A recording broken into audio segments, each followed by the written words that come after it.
Thank the Lord, Sister Jing said with modest sincerity, nodding. I think my brother did well too. It's just that at the beginning he was a little suspicious. You mean I was too dumb, right? Sister Jing didn't hold back. Yes. And Lang sputtered in frustration. If I hadn't acted like that, who knows how deep I'd have had to dangle down. I wanted to get into the workshop as soon as possible so I could pick you up and take you home. You were all alone on that roof. I was worried something might happen to you. Actually, did I even have any other lines?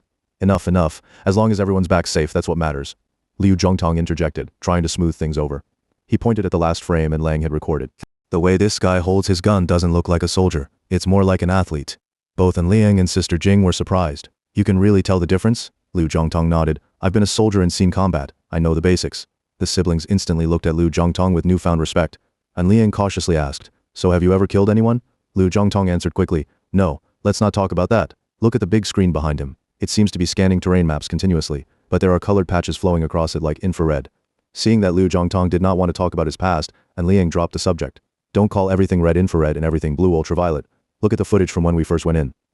There was a huge satellite receiver in the valley. Those moving patches of color could be synchronized energy data coming down from the satellite. Maybe geomagnetism, geoelectricity, the Earth's gravity field, something like that. But still. An Lang squinted and zoomed in on the control room image.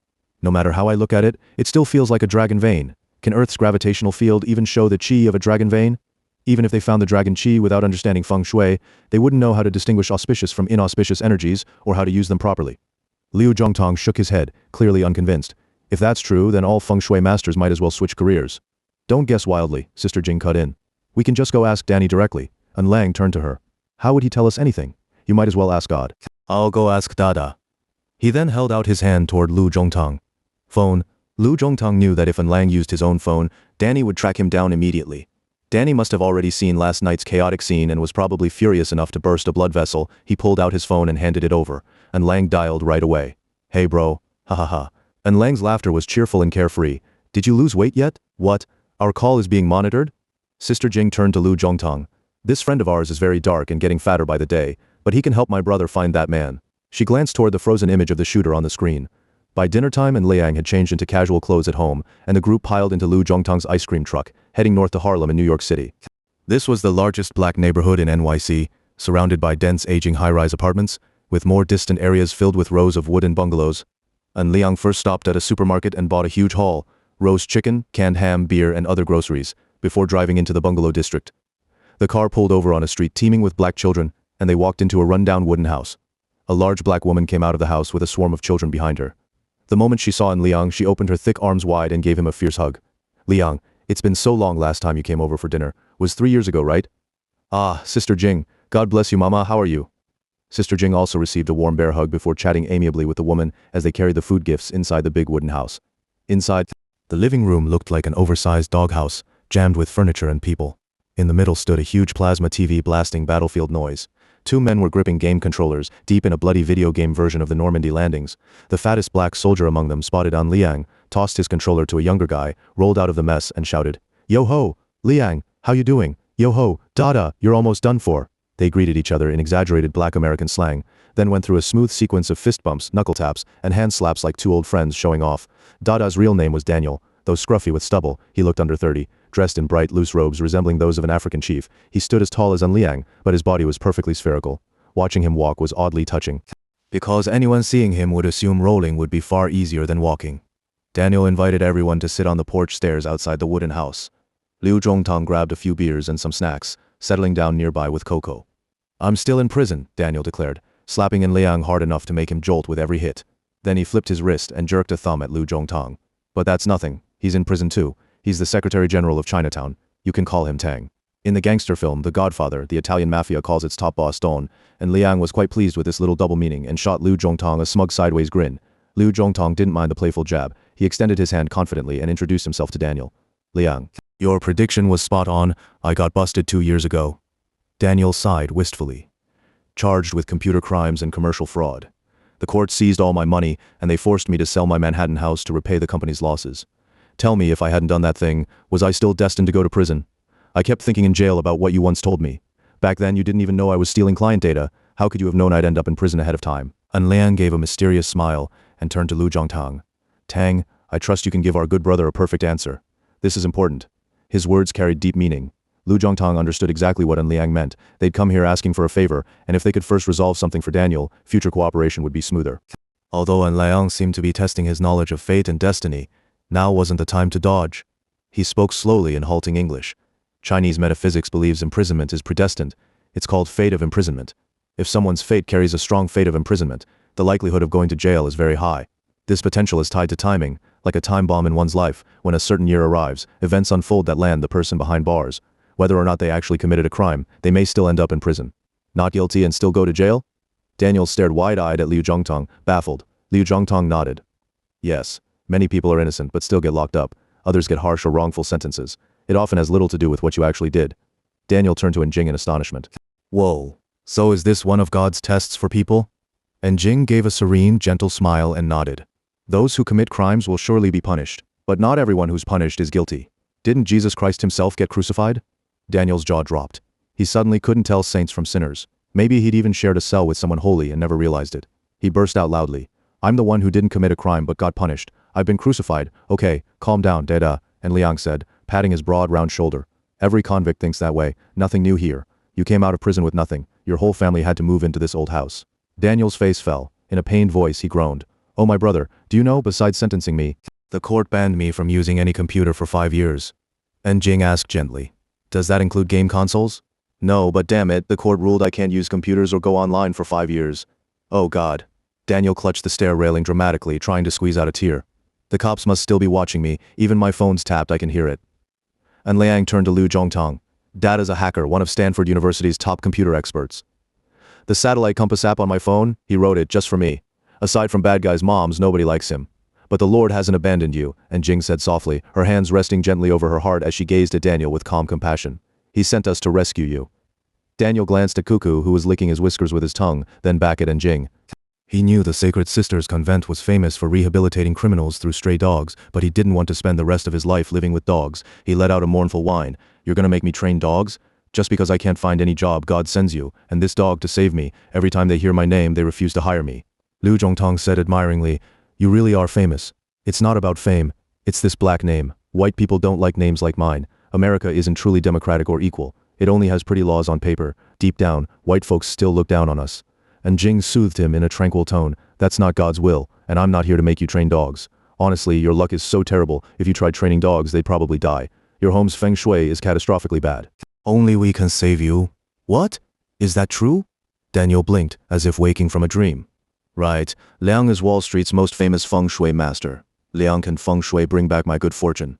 Seeing everything move in the right direction, Liang felt pleased. As long as you stay out of trouble. Dada, your mom had a heart attack last year and still hasn't recovered. She's taking medicine every day now, and your luck is rotten. But I'll help you because I know you're the kind of person who remembers a favor. Daniel immediately clasped his hands over his chest. Thank God. He looked at Jing and Liang's warm smiles and added quickly, thank God for sending you both. Good. Come with me. And Liang beckoned, leading Daniel from the front door to the cluttered backyard. And Liang pointed up at the sky above the yard. This high-voltage power pole is too close to your house, and it's in the southern fire sector. That's made your home's fire energy dangerously excessive.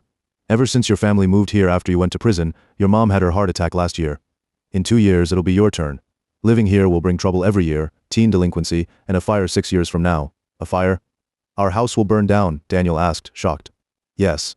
Just as I foresaw your imprisonment, I can foresee your fire, but don't move. You're so unlucky that anywhere you go will have the worst feng shui. You must fall here and rise here. All right, what do I need to do? Daniel's confidence returned. His voice no longer whined. First, clear out all the junk. Cleanliness is the foundation of good feng shui, then paint the lower half of these power poles yellow. Replace the roof of your backyard garage with new metal sheets. Matte to silver, not reflective. Why? It's the whooshing cycle for neutralizing Sha and generating wealth. Electricity is fire-natured, fire generates earth, and earth generates metal. Ah, why am I explaining this to you? Just do it, you'll get rich fast, trust me. And Lang spoke rapidly in fluent, rhythmic English, mimicking a black American accent, his hands gesturing like a rapper mid-performance. Liu Zhongtong and Jing watched as Lang rearranged the feng shui of Daniel's entire home, inside and out. Liu Zhongtong turned to Jing and said, Sister Jing, your brother is truly a master feng shui practitioner. His judgments and solutions are spot on.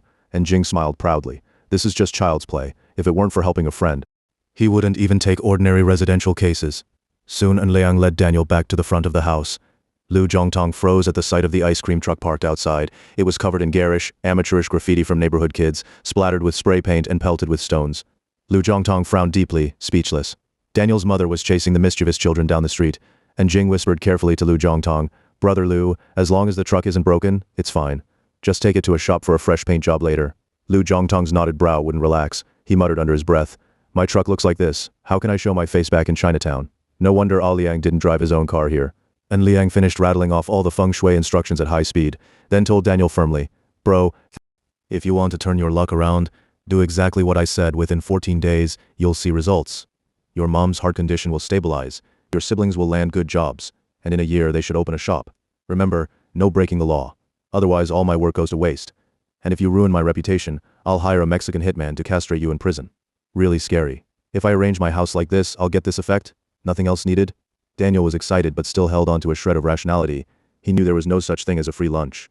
"You know, I haven't found a job in a whole year. God is pushing me to become a criminal." And Lang kept talking non-stop, handing Daniel a card with one hand while the other pushed him by his broad shoulders toward the ice cream truck. "No, God is telling you to work for me. You'll start tomorrow at my Feng Shui studio. You'll sit in my office outside. There are 2 assistants, one guy named Xiao Yu and a girl named Mei.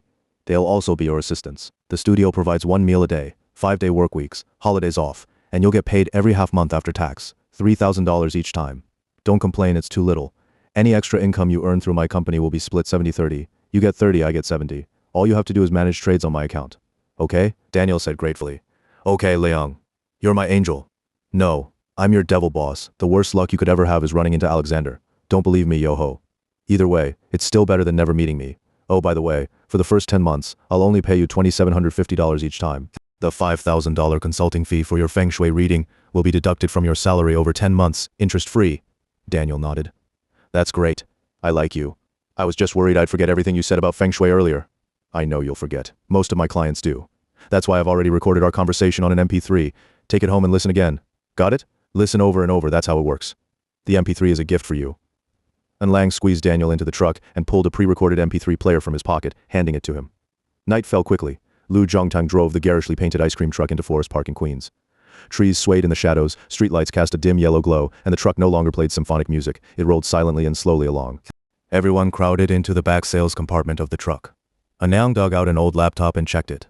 "This one was bought a few years ago, over 4 years I think. We'll use this." He powered it on, connected to the internet, and pulled up the Crack Rock Valley surveillance footage. He froze the frame showing the young white man who had fired the gun inside the control room, pointing at the smiling face with prominent brow ridges. And Liang said, "Bro, I need to find this guy. He works at some engineering firm, probably a scientist somewhere." Daniel looked at Liang in surprise. "Where do we even start?" "Online." And Liang shrugged. "You can look anywhere. I don't know how to find him, so it's up to you. I've been court-ordered not to use computers, and if I just start searching randomly, you know, I'd have to go into places I shouldn't, and I'm under surveillance." As Daniel spoke, his eyes stayed glued to the laptop screen, his 10 plump fingers twitching uncontrollably in midair like a child suffering withdrawal from internet addiction. Sister Jing rolled an office chair over and nudged it under Daniel's rear.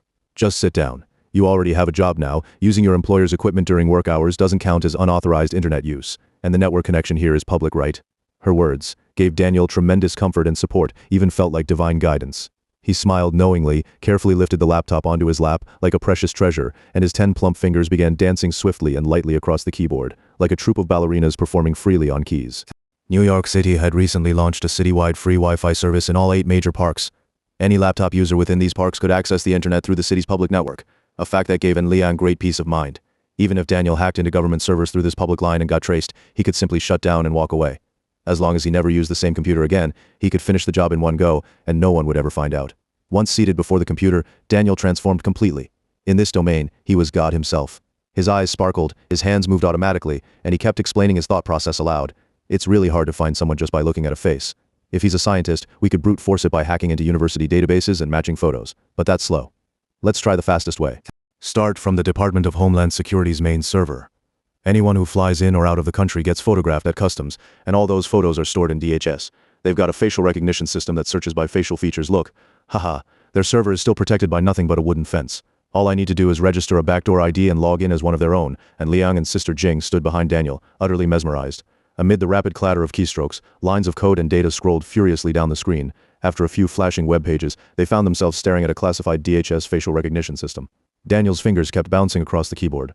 A complex menu appeared on screen. He copied the headshot of the armed white man and pasted it into the system, then tapped enter with a light flick. Leaning back with his hands clasped behind his head, he said casually, "Yo-ho, now we just wait. The DHS system will automatically measure his interpupillary distance, zygomatic width, facial length, height, width, and all that blah blah stuff. Then it'll dig up everything about this guy.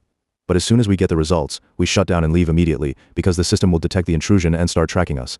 My software will warn me if that happens, though it's unlikely. I'm just too good. Hehehe." Daniel's round face grinned like a watermelon, and Liang and Sister Jing watched tensely as faces flashed rapidly across the screen. Those few minutes felt like an entire day stranded in a desert. They were parched and breathless. Suddenly the screen went click and stopped. Two identical faces appeared side by side. Daniel and the siblings instantly high-fived and cheered.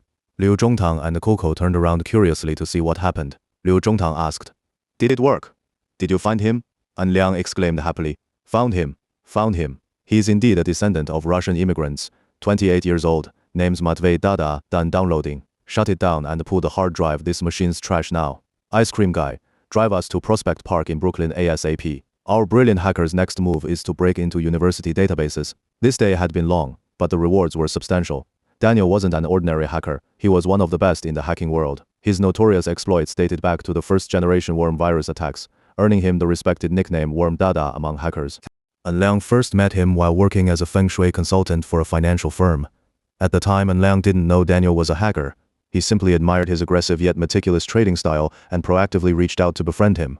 Over time, through their ongoing interactions, An Liang gradually realized how skilled Daniel was with computers and recognized him as a rare talent. He even requested Daniel's birth chart for deeper insight.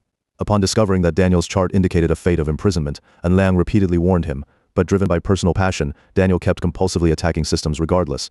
His final offense, selling client data, caused severe losses to a globally renowned financial institution. After an extensive investigation, the police finally tracked him down. However, Daniel had covered his tracks well. He destroyed all evidence just before capture, with insufficient proof for conviction. His lawyer successfully appealed multiple times and secured a lenient sentence, only 1 year in prison. And Liang had originally only wanted Daniel to help investigate Mateo's background. But when he heard over the phone that Daniel had been released from prison, he couldn't contain his delight. Remembering Daniel's birth chart, and Liang knew that completing his prison term had lifted a major life obstacle. With the right Feng Shui arrangement, Daniel was now poised to enter decades of great fortune. If An Liang could keep this troublemaker on his side, they could share that wealth together. After years of bad luck, Daniel had finally landed a decent-paying job that let him return to his old trade. And better yet, his boss was an old friend who showed no racial prejudice. Naturally, he threw himself wholeheartedly into supporting An Liang. He also deeply respected An Liang's Feng Shui expertise, with An Liang personally designing a Feng Shui layout for his home. His entire family might finally turn their fortunes around. The next day, Daniel put on a suit he hadn't worn in years, grabbed a briefcase, and arrived at An Liang's studio looking every bit the cheerful white-collar worker. An Liang hadn't returned to his studio and wouldn't for the rest of the month. He'd already assigned Xiao Yu and Mei to handle follow-ups on client cases, and even discussed his will with them. Now he called Mei again to inform her that Daniel would be reporting to the studio. At home, An Liang was holding a small meeting with Sister Jing and Liu Zhongtang. In his hand was already a dossier on Mateo. Mateo stood 180 centimeters tall, excelled in outdoor sports and shooting, and held a PhD in geology from Stanford University. He'd published numerous papers on the relationship between celestial movements and tectonic shifts, drawing significant attention from the geology department. Yet, when he proposed a research project and applied for funding to explore further, the university rejected it, citing excessive costs and lack of practical value. Understanding the exact purpose of all those mysterious machines in Crack Rock Valley was difficult, but once they grasped the backgrounds of the key personnel involved, the function of those machines would become clear. Sister Jing was tirelessly searching online for any official clues related to David Group. She didn't doubt Daniel's ability to infiltrate David Group's main server. She simply wanted to gather some public records first to see what Danny had to say and how he'd react. If inconsistencies emerged, they could then target their system intrusion more precisely. It made perfect sense for David Group, a company that built its reputation on large-scale construction projects, to employ geology experts. Even using massive drilling rigs for tunnel projects would be understandable. But why were there bizarre reports involving high-energy physics? Why conduct secret research? Why repeatedly drill the exact same spot in Crack Rock Valley? And why did satellite imagery align so precisely with dragon vein patterns? Add to that the office break-in a few days ago and the chase through Chinatown. This was clearly far more than just geological drilling. Now armed with some initial findings and first-hand observations from Crack Rock Valley, it was time to press Danny for answers. And Liang figured that at this point, Danny wouldn't stay completely silent. At the very least, he'd drop a hint or two. After all, that technical report containing the dragon vein map had been handed directly to him. If he still claimed it had nothing to do with Feng Shui, no one would believe him. These days, whenever An Liang went out, he was always accompanied by a bearded bodyguard, a nun, and a well-trained schnauzer. Their trio drew stares wherever they walked, all three wearing sunglasses, gliding down the street like a freshly formed alternative rock band. When they re-entered David Group, Li Xiaoshan remained polite but noticeably distant. And Lang understood after his unauthorized entry into the R&D center, she'd surely taken a lot of heat, her displeasure was expected, and though he felt bad for her, he'd have to make it up later. Some executives had started arriving, bringing life back to the offices. Just then, Danny happened to be seeing off a group of guests. When he spotted Un Liang, his expression immediately darkened. Un Liang paid no mind to such details. He noticed instead that the departing men were all sharply dressed in suits, one of whom was a familiar face often seen on TV and in newspapers, a titan of the financial world. Un Liang quietly cast a quick divination. The reading confirmed they were engaged in direct, highly intimate business dealings. Un Liang gave a polite nod and smile to the prominent figures as they passed, then walked straight into the conference room. The same one plagued by recent troubles. This time he came prepared. As soon as Danny returned from escorting his guests, Un Liang cut straight to the point. Unbuttoning his suit jacket, he sat upright in his chair and said, "Danny, we're old friends. I hope you'll tell me the truth. Last night, I looked up your company online. You've taken on massive infrastructure projects for cities and corporations worldwide, plus road and dam developments in third-world nations. Your profits and stock price have been growing geometrically. Compared to other companies at your level handling similar project volumes and scales, their earnings and stock performance lag far behind yours. Can you explain why? What kind of business is your company really in these days? Do you have competitors?" Danny frowned slowly and replied, "Mr. N, you're an excellent Feng Shui master. I've paid your consulting fees, haven't I? Financial matters aren't really your domain, and besides, doesn't this success prove the effectiveness of your Feng Shui skills?" Hearing this, Un Liang's expression hardened. Speaking slowly and clearly in Chinese, he said, "I'm not asking about your company's finances. I'm asking about the cause of my friend David's death." Danny didn't answer.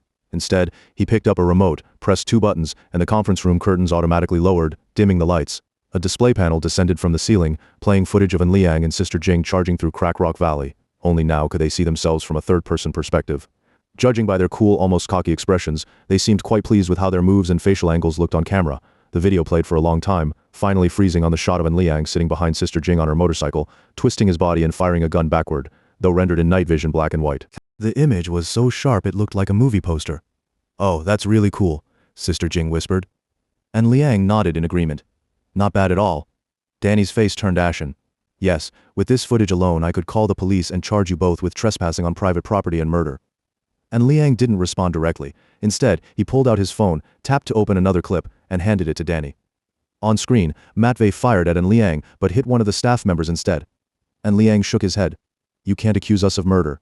You should press charges against that sharpshooter. Sure, you could sue us for trespassing. I might get up to a year in prison if I lose in court, but I might not even lose. And honestly, you probably won't file charges at all, will you?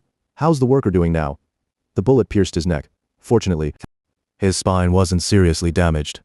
"After emergency treatment, he's stabilized. We're preparing compensation for him," Danny said in a low voice. Everyone let out a quiet sigh of relief. Danny handed the phone back to Un Liang, then asked impatiently, "But why did you go into my R&D center? What were you looking for?" Sister Jing jumped in quickly. "We just wanted to see what was there. And Liang is your company's Feng Shui consultant, yet you've never let him know anything about your other business operations. Factories and office buildings are different. Equipment and architecture must follow industry-specific workflows. How could we possibly leave layout decisions to a Feng Shui master? What exactly did you see in there?" And Liang clearly disagreed. He looked Danny straight in the eye and said firmly, "Half of my clients are corporations. Half of the factories I've designed are within the Fortune 500, and 7 are among the global top 100. If you'd let your engineers collaborate with me on Feng Shui integrated design, it would bring nothing but benefits.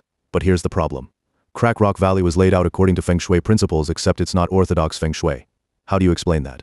Danny raised his voice slightly, now speaking in a confrontational tone.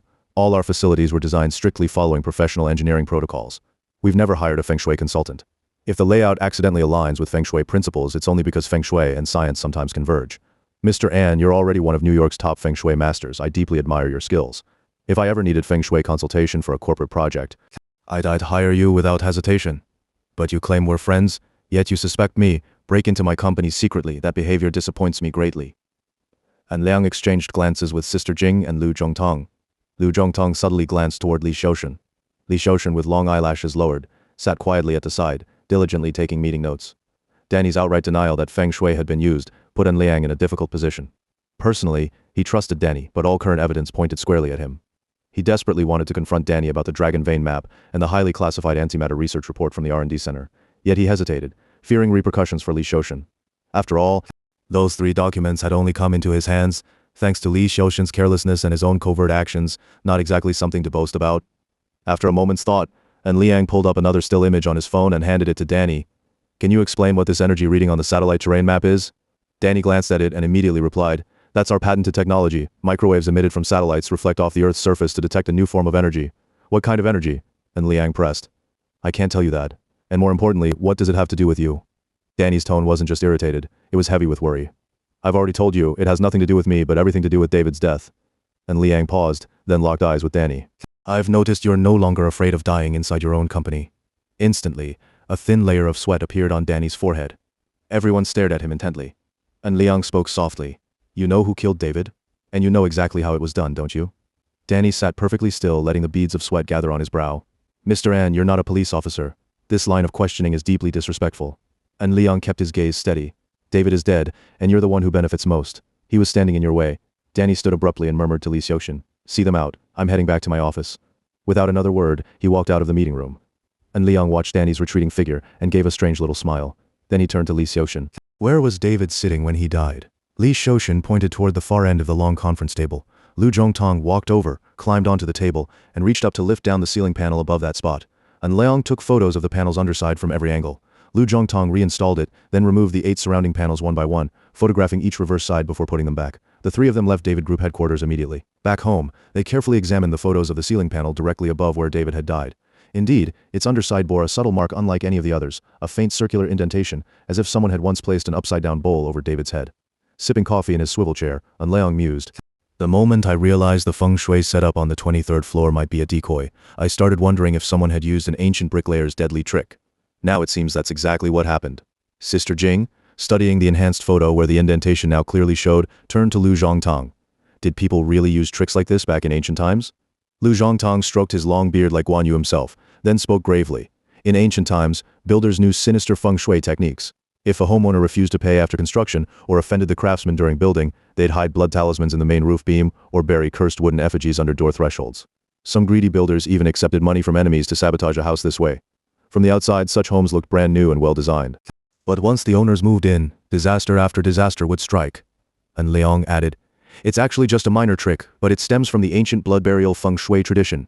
Blood is used to activate Feng Shui power.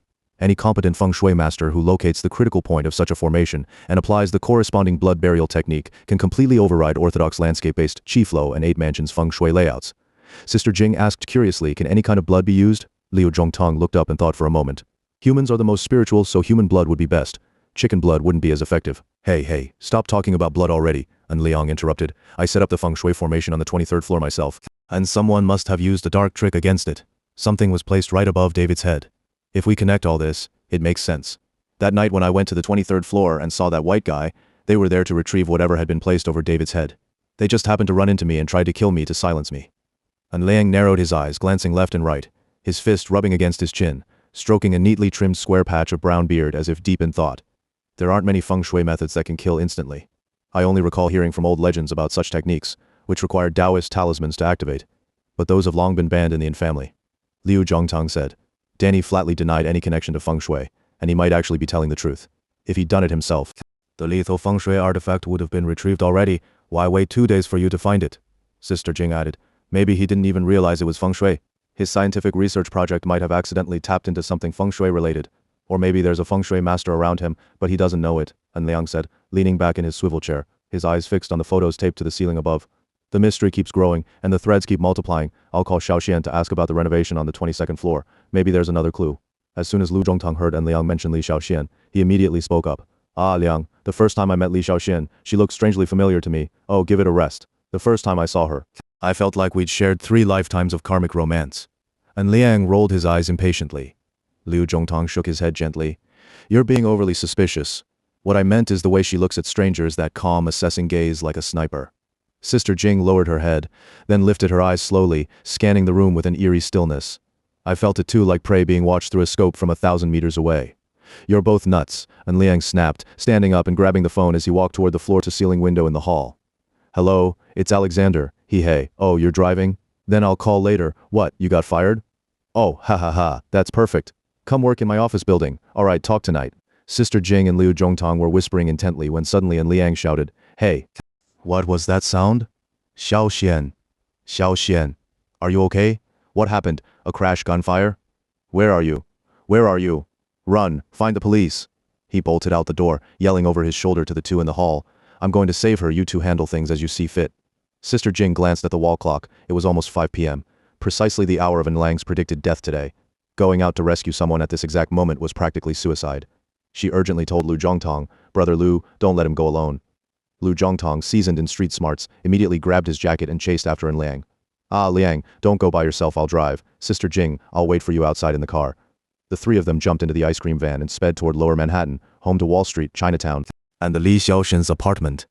Just moments ago, Li Xiaoshen had called saying she was almost home. Then came a loud crash.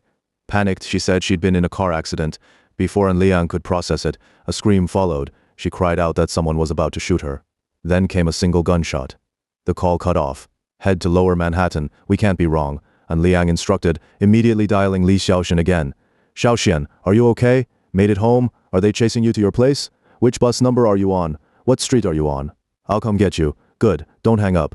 Don't get off the bus until you see me, ice cream guy. Take Bowery Street, follow the M15 bus route, Xiaoxian. What street are you on now? Liu Zhongtong floored the ice cream van, weaving recklessly through narrow streets. Dishes and utensils inside the van clattered and spilled everywhere, but no one cared. Sister Jing was strapping a bulletproof vest onto Enlang, who was too busy on the phone to bother with his football pads anymore. He held the phone and warned Liu Zhongtong, ice cream guy, be careful, there's a small car tailing Xiaoxian's bus. They'll probably shoot her the second she steps off. They've got guns. Liu Zhongtong glanced back grimly. So do we. Enlang kept the phone pressed to his ear. You mean Sister Jing's 2 guns, too many rubber rounds? If they're serious about killing, rubber won't stop them. Hey, Sister Jing, quickly unload those rubber bullets. Don't take out the rubber rounds. It'll be trouble if we run into the police. Liu Zhongtong cut in sharply. This ice cream van wasn't just some casual gift. The Italian mafia gave it as a peace offering. It's not just an ice cream truck. The body and windows are bulletproof, and the undercarriage is blast resistant. Enlang and Sister Jing stared at him, mouths agape in shock. Liu Zhongtong threw his head back and laughed triumphantly. We don't need to fight them against an ordinary sedan. We can just ram it with this ice cream van. Enlang took a fresh look at the unassuming cartoonish vehicle and finally asked the question that had been nagging him for ages. Ice cream guy, does this van actually have any ice cream in it? Look, there's an M15 bus coming the opposite way. Sister Jing screamed. Liu Zhongtong slammed the brakes and swerved sharply, skidding the ice cream van across the road to block the bus. Enlang sprinted to the side of the bus shouting, Xiao, Xian. The bus wasn't full. The driver cursed loudly at Liu Zhongtong. But Li Xiaoxian didn't wait for the doors to open. She pushed the window wide and leaped straight into Enliang's arms. Enliang's entire focus was on her. He spread his arms to catch her, but Li Xiaoxian cried out, a black Lincoln's been chasing me the whole way. Enliang flicked his eyes toward the rear of the bus. Sure enough, a Lincoln sedan was tailgating closely. The front window was rolling down, and a silenced pistol extended from inside. There was no time to react. Enliang spun around, shielding Li Xiaoxian just as a muffled "theft" echoed through the air. A searing pain exploded in his back. The bullet's impact was massive. His vision went black, and he collapsed to the ground, pinning Li Xiaoxian beneath him. As his body fell, Sister Jing emerged from behind him, dressed in her black nun's habit, gripping 2 pistols. She charged toward the Lincoln, leaping over Enliang's fallen form and firing over a dozen rounds in rapid succession. Every shot struck the front windshield of the car, ringing out with sharp metallic clangs, but the glass didn't shatter. Clearly, their enemy was also driving an armored vehicle with bulletproof glass. The other side seemed to know that if Jing kept firing, her pistol would soon start shooting steel core rounds. After taking a full burst of gunfire, they quickly rolled up the car windows and sped off. Li Xiaoxian and Jing helped Enliang into their vehicle and hastily fled Manhattan. Liu Zhongtong slowly drove the ice cream truck toward Enliang's auspicious direction. Driving too wildly would attract the police. After all, this thing was basically an Italian mafia battle wagon. The front and rear plates could both flip automatically. Liu Zhongtong had already switched to another plate and was moving through the city under a different identity. Jing used clean water to wipe Enliang's face and slapped him gently to wake him up. Li Xiaoxian sat anxiously beside Enliang, completely at a loss. As Enliang regained some clarity, he immediately sat upright and groaned loudly in pain. Oh God, shot again. Getting shot every other day like this isn't sustainable. Even wearing a bulletproof vest, I'm getting shaken to death. It really hurts, seriously. The dangerous period of his death fate hadn't passed yet, so Enliang didn't dare remove his vest. Li Xiaoxian and Jing carefully lifted him to inspect the bullet impact on his back. The vest bore a small dent, acceptable for standard police-issue armor, but not for Enliang's custom-made one. His vest was specially designed to withstand this deadly time window, featuring double-layered high-grade titanium alloy plates with ballistic nylon fiber padding in between. It was budgeted to fully stop close-range rifle rounds. Ordinary handgun bullets should only feel like being hit by a brick, and titanium plates absolutely shouldn't dent from pistol fire. Jing made Enliang lean over the ice cream freezer, then pulled apart the torn hole in the vest with her fingers and said, "There's a pointed tiny steel projectile inside. Molten metal has splattered around the bullet tip like a raw egg dropped on the floor." Hearing this, Enliang blurted out, "They're killing people, those are expanding lead bullets." No, the round is very small. This is a composite bullet made of steel core and aluminum. And Jing analyzed the projectile like a military expert. It's probably a 5-8 TLA round, a new product from Belgium's FN company. Its stopping power is 70% stronger than my Joe Elmay ammo, originally designed for the new P90 submachine gun. If fired from a pistol, only their 5.7 model can handle it. Everyone else is using new guns, yet you're still playing with those two old Berettas, the 5 Chioxirum.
which means they're fully armed to the teeth.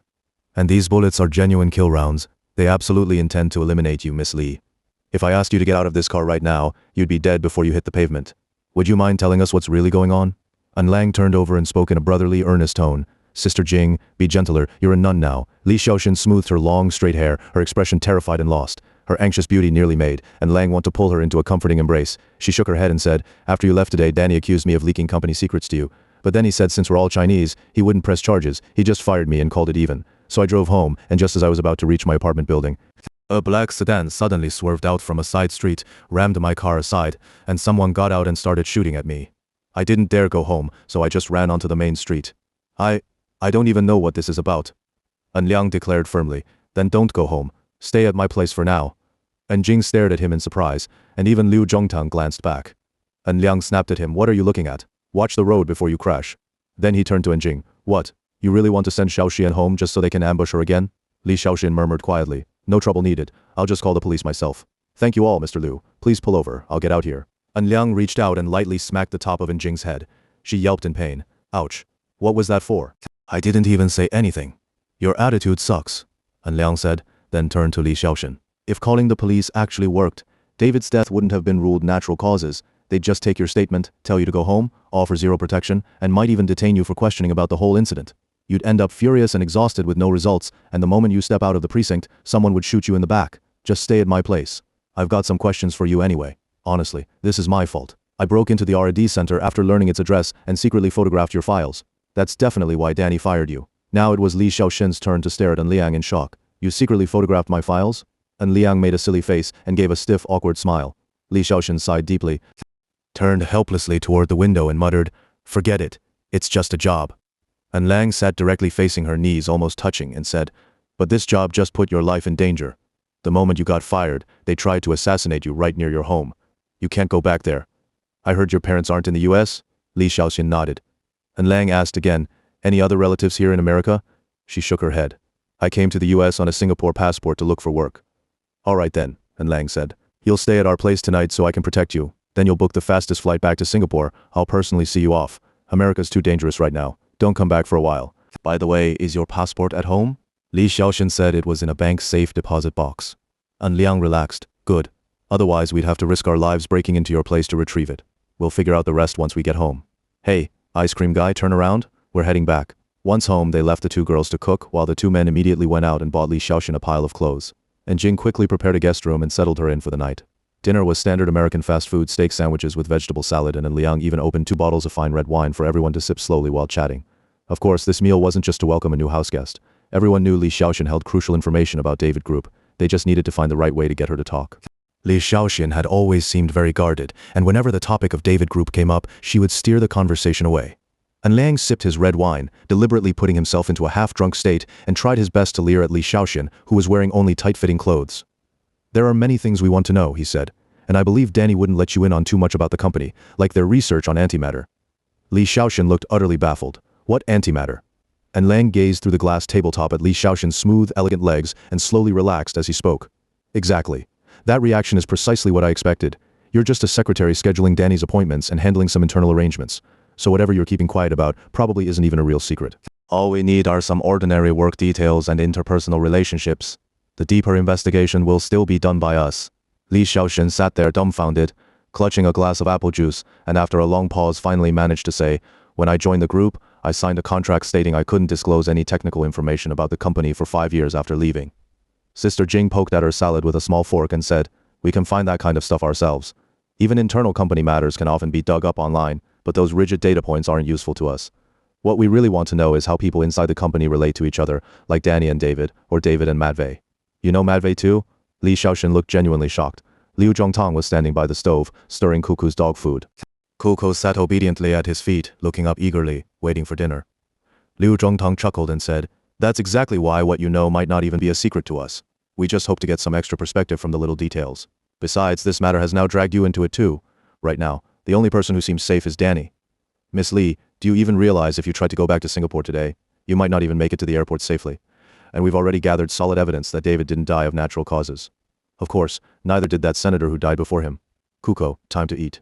What could you possibly know that's worth getting hunted down for? An Liang slowly swirled his wine glass, watching the vortex inside. I really can't figure it out. After dinner, Liu Zhongtong drove off in his ice cream truck to go home. Li Xiaoxian, shaken from the day's events, went to bed early. Sister Jing hurried into Liang's room, closed the door, and began talking to him. For a man, Liang's room was surprisingly tidy, a habit deeply rooted in his long career as a Feng Shui master. As he'd once told Daniel, the first principle of Feng Shui was cleanliness. An uncluttered space, ample light, and good airflow already fulfilled the basic conditions for good Feng Shui. The room was spacious, one wall lined with bookshelves, another with a writing desk, and the third held a bed and wardrobe. The remaining open space was large enough for Liang to waltz slowly with a girl he liked, though he'd never been that romantic. Instead, he usually just paced back and forth or sat on the big sofa in the center, pondering life. Sister Jing had no patience for the sofa. She paced around the room as she spoke. Brother, you absolutely cannot go to Singapore with Li Xiaoxian. Every escape route you take this month has been carefully planned.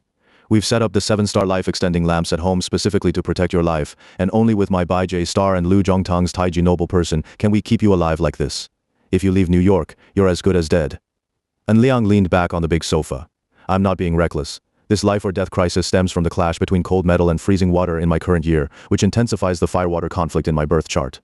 The solution is to warm the chart with fire and earth and use wood energy to mediate and balance everything, thereby protecting my day master. Singapore's tropical climate actually helps warm my chart. As long as I fine-tune the timing and direction of my movements each day, I can neutralize the danger. Your brother still has that much skill. You only get one chance this month is your life or death trial. Sister Jing kept her voice low, but her tone was deadly serious. Every single element here in New York is crucial to your survival against fate. Even Yunji left the city just to give you more support and reduce your risks, minimizing the flaws in your chart. And even then, during your danger hours, you're still hanging by a thread like today's gunshot. If it had been just a bit higher, your head would have exploded. If you leave here, forget baseball, even a badminton shuttlecock could kill you. And Liang looked at his sister's stern expression, so earnest it was almost adorable, and smiled gently. Okay, relax. I know you all care about me deeply. You're all incredibly important in my life. Even Liu Zhongtang, he's only your former cellmate. Yet at your word, he's been driving me around every day like a personal chauffeur. I'm truly grateful to everyone. But in the end, this is still my own affair. Some feelings and thoughts you might not fully understand. What do you mean? Sister Jing pulled a chair right in front of her brother. She and Liang had always been close since childhood. No matter what, Liang always gave in to her. Whenever she was upset, he'd either fix the problem, or at least give her a way to solve it. Now that he was hinting at something even family couldn't grasp, she was desperate to know. And Liang stretched, kicked off his slippers with his toes, and flopped onto the sofa. He spoke slowly and calmly. Destiny calculated through metaphysics predicts human experiences and actions, not numbers. So by nature, it's inherently vague. Everyone's already analyzed my Bazi chart, and the conclusion is basically that I'm doomed. So we've thrown every esoteric method at it. Taoist life extension rituals, Feng Shui layouts, gathering all the helpful people, removing those who bring harm, walking daily toward auspicious directions to balance luck. At this point, it's already advanced level metaphysical fine-tuning. Everything seems destined to succeed. But I've been thinking further, what if I still die anyway? Sister Jing thought he was just making excuses to go to Singapore with Li Xiaoxian. She quickly interrupted. How could you die? Just stick to the plan. In 1 month you'll enter a new major luck cycle, and your life can start anew. You've already made it through 1 week successfully. That proves our method works. Sister Jing. And Liang said softly, nothing in this world is guaranteed to succeed. If, after doing all this, I still die, I think everyone can rest easy knowing they did their best. There'd be nothing to regret. But for me, there'd be some unfinished business.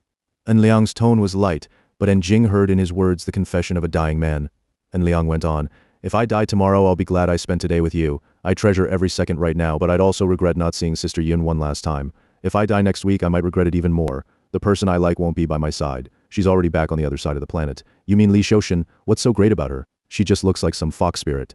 Hearing this, Liang laughed. You're jealous because she's pretty. And stop saying she's had plastic surgery. I checked her jawline myself. There's only a faint line on the left side. If someone gets work done, they do both sides, right? You don't need a reason to like someone. If you only liked people because of their virtues, talents, or good looks, it'd be like hiring an employee. Right now she's in danger too. I can't just let her leave on her own. Plus, there are a lot of unanswered questions about David Group that we can only crack through her. Emotionally and logically, I can't abandon her. And Jing pouted and kicked the big sofa wherein Liang was lying. Of course you won't abandon her. You didn't even think twice this afternoon before throwing your body in front of a bullet for her. Normally you're such a coward, always dressed like a presidential bodyguard in a bulletproof vest and carrying a stun baton wherever you go. But the moment you see Li Xiaoxian, you throw your life away. Exactly. Why would someone as terrified of death as me do something like that? You're lusting after her beauty. As soon as Jing said it, both siblings burst out laughing. Still chuckling, and Liang propped his head up with one hand and said, if I don't die, having a pretty sister-in-law wouldn't be such a bad thing, would it? You should pray to God to help me win her over. Every day could be my last, so I want to do what I love. I'm going to Singapore. Of course, I'll also call Sister Yoon. She's in China right now, and Singapore's closer to China. Maybe she'll even pick an auspicious day to come have morning tea with me there. I'll call Sister Yoon later, then go to Singapore with you. If you die, I'll handle your funeral arrangements. That's wonderful. I doubt any dying man has this kind of luck. A nun ready to professionally manage his funeral at a moment's notice. Ha ha ha ha. And Jing stomped on the sofa again. Enough joking around. What's your plan regarding David Group? Li Xiaoxin hadn't fallen asleep yet. Curled up in bed, she kept earbuds in her ears, holding a ballpoint pen-shaped MP3 player in her hand. After entering the bedroom, she'd immediately inspected the clothes Liang had bought her. They were all the latest styles popular among schoolgirls, nothing from expensive brands, and quite different from the top-tier designer outfits she usually wore to work. Yet they matched well together. She thought that if she'd picked them herself, she probably would have chosen something just like this. But she'd never really had the chance to dress according to her own taste before. After examining Liang's gift, she finally felt calm enough to lie down. Her expression had relaxed compared to earlier, and though her eyes stayed closed, a faint smile occasionally played on her lips. Only after everyone else in the house had gone to their rooms did she slowly drift off to sleep. She woke up early the next morning but didn't leave her room, just stayed curled up in bed listening to her MP3 player. When she finally stepped out wearing the clothes Liang had bought her, Cuckoo was already waiting by the door and immediately leaped onto her. Cuckoo had been wandering around all morning looking for someone to play with, wagging his tail and playfully nudging anyone who seemed idle. She picked up Cuckoo and walked toward the gym hall, where she saw Liang and Jing both dressed in tank tops and loose sweatpants, doing something strange in the middle of the empty space. The siblings stood facing each other on a set of parallel bars, each with one foot planted firmly on a bar. Their forearms moved rapidly, attacking and defending in a blur of motion. Li Xiaoxin had only seen such swift, precise combat in martial arts films. Their feet remained as steady as if welded to the bars, but their upper bodies swayed and dodged like willow branches in the wind. Their arms moved so fast they were nearly invisible, only a soft, rapid pop-pop-pop like beans sizzling in a hot pan filled the air. Yet to Li Xiaoxin's eyes, all four hands remained tightly entwined, twisting, pushing, and pulling without ever separating. She couldn't even tell where the sound was coming from.